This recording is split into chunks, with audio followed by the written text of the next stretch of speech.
Hey guys, আমার নতুন ভিডিওতে আপনাদের স্বাগত জানাই। বীরভূম জেলার তারাপীঠ থানার অন্তর্গত তারাপুর গ্রামে আমাদের বাড়ির পাশে অর্থাৎ সহদেব কোনা এর বাড়িতে একদিন এক রাত ব্যাপী অর্থাৎ 24 ঘন্টার জন্য শ্রী শ্রী বলরাম সব্বেশ্বর এবং মদনমোহন দেবকে বাড়িতে আনা হয়। তো শ্রী শ্রী বলরাম সব্বেশ্বর এবং মদনমোহন জিকে আনার জন্য আমরা কিন্তু বেরিয়ে পড়েছি তারাপীঠে, কারণ তাদেরকে তিন ভাইকে এনে কিন্তু তারাপীঠ মন্দিরে একটা আশ্রমে রাখা হয় এবং সেই আশ্রম থেকে কিন্তু আমাদেরকে বাড়ি আনতে হবে। তো দেখতে পারেন এটাই হচ্ছে সেই আশ্রম, যে মন্দিরটার নাম হচ্ছে বা আশ্রমটার নাম হচ্ছে মঙ্গল বাবার আশ্রম। তো তাদের মেন যে মন্দির, তাদের সেই মেন মন্দির থেকে এই মঙ্গল বাবার আশ্রমে আনা হয়। আর এই মন্দিরটি অবস্থান করছে তারাপীঠের কবিচন্দ্রপুর গ্রামের এই জায়গায়।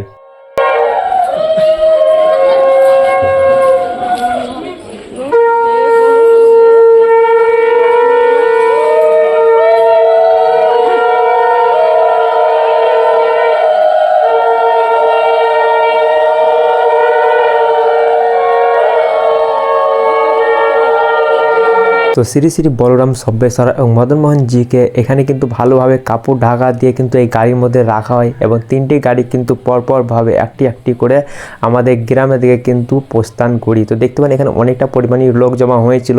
তো আমরা 24 ঘন্টার মধ্যে কখন পুজো হচ্ছে, কখন কি হচ্ছে, কখন প্রসাদ দেওয়া হচ্ছে, সমস্ত কিছু কিন্তু আপনাদেরকে এই ভিডিওর মধ্যে দেখাবো। তো অবশ্যই বিনা করে স্কিপ করে দেখতে থাকবেন। তো দেখতে পান এখানে কিন্তু এই মন্দির থেকে আমরা প্রস্থান করলাম আমাদের গ্রামের দিকে। তো এটা কিন্তু সকালের সময়, কারণ আমরা ভোরবেলায় বেরিয়ে পড়েছিলাম আমরা কিন্তু আনার জন্য, কিন্তু এখন সকাল হয়ে গেছে। তো এখানে আমি একটু গাড়ি টানতে সাহায্য করলাম। আমি যে গাড়িটা টানছিলাম সেটা ছিল শ্রী শ্রী মদনমোহন দেবের এবং দেখতে পান তিনটি গাড়ি পরপর যাচ্ছে এবং প্রথম গাড়িটা ছিল শ্রী শ্রী বলরাম দেবের এবং দ্বিতীয় নম্বর যে 2 নম্বরের গাড়িটা আছে সেটা হচ্ছে শ্রী শ্রী সব্বেশ্বর দেবের এবং আমি যে 3 নম্বর গাড়িটা টানছি সেটা হচ্ছে শ্রী শ্রী মদনমোহন দেবের। তো দেখতে পান তিনটি গাড়ি কিন্তু তিনটি গাড়িতে নাম লেখা আছে। তো এখানে আপনারা দেখতে পান সামনে কিন্তু কীর্তন করতে করতে যাচ্ছে আর পিছনে যেটা আছে সেটা হচ্ছে ব্যান্ড আছে, মানে গাড়ির সামনে কিন্তু কীর্তনপালা এবং গাড়ির পিছনে কিন্তু ব্যান্ড। তো এইরকমভাবে কিন্তু আমরা এখন তারাপীঠের রাস্তায় কিন্তু যাচ্ছি আমাদের গ্রামের দিকে।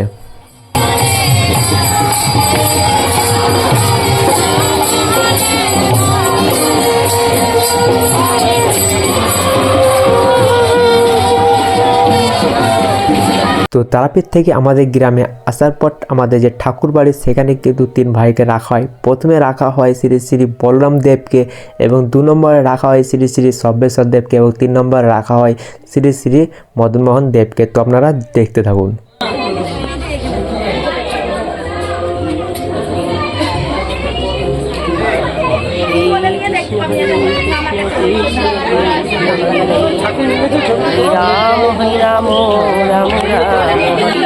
তো এবার নিয়ে যাওয়া হচ্ছে শ্রী শ্রী সব্বেশ্বর দেবকে।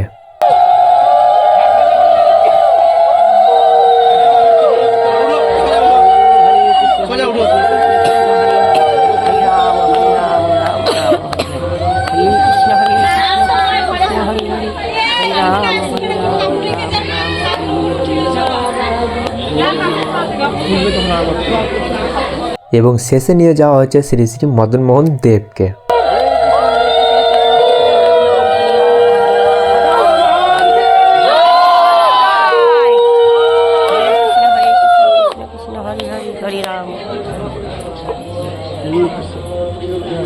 তো এখানে আপনারা দেখতে পারেন 3 ভাইকে যে কাপড় ঢাকা দিয়ে নিয়ে এসেছিলো সেই কাপড়গুলোকে খুলে দেওয়া হচ্ছে এবং সেই কাপড়গুলো খুলে দেওয়ার পর তাদেরকে ভালোভাবে সাজানো হবে এবং কাপড় পরানো হবে। তারপরে কিন্তু এই 3 ভাইকে মানে শ্রী শ্রী বলরাম দেব, শ্রী শ্রী মদনমোহন দেব এবং শ্রী শ্রী সব্বেশ্বর দেবকে পুজো করানো হবে। এবং এখানে আপনারা দেখতে পারেন শ্রী শ্রী সব্বেশ্বর দেব, বলরাম দেব এবং মদনমোহন দেবকে ভালোভাবে সাজানো হয়েছে, কাপড় পরানো হয়েছে এবং এখানে পুজো কিন্তু কমপ্লিটভাবে হয়ে গেছে। তো এখানে আপনারা দেখতে পারেন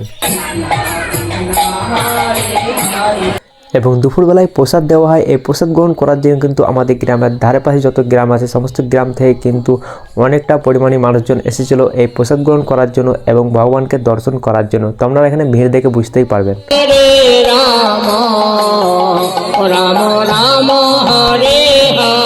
এবং এই গ্রামে 24 ঘন্টার জন্য কিন্তু একটা ছোট মেলারও আয়োজন করা হয়েছিল। তো এখন যে ভিডিওটা আপনারা দেখতে পাচ্ছেন বা ক্লিপটা দেখতে পাচ্ছেন সেটা কিন্তু সন্ধ্যের একটা ভিডিও। তো সন্ধ্যেবেলায় কিন্তু এই পরিমাণে ভিড় এবং রাত যখন হবে 8টা-9টা তখন কিন্তু অনেকটা পরিমাণে এখানে ভিড় হয়ে যায়, একদম হাঁটারও জায়গা থাকে না, এমনটা পরিমাণে ভিড় হয় এখানে। তো আপনারা দেখতে পারেন সন্ধ্যের সিনেটা।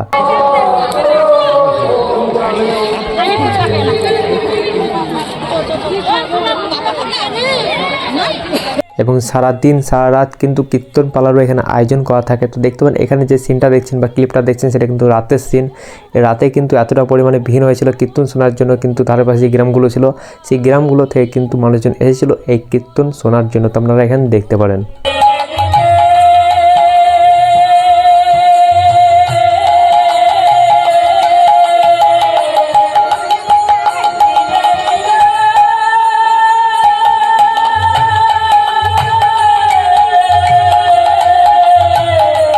এবং রাত্রে কীর্তনপালা সম্পূর্ণ হওয়ার পর তার পরের দিন ভোরবেলায় তাদের 3 ভাইকে শ্রী শ্রী সব্যেশ্বর দেব, মদনমোহন দেব এবং বলরাম দেবকে এই গ্রাম থেকে অর্থাৎ আমাদের এখান থেকে অন্য একটা গ্রামে নিয়ে যাওয়া হয়। আর আমাদের আয়োজন এখানেই সমাপ্ত হচ্ছে।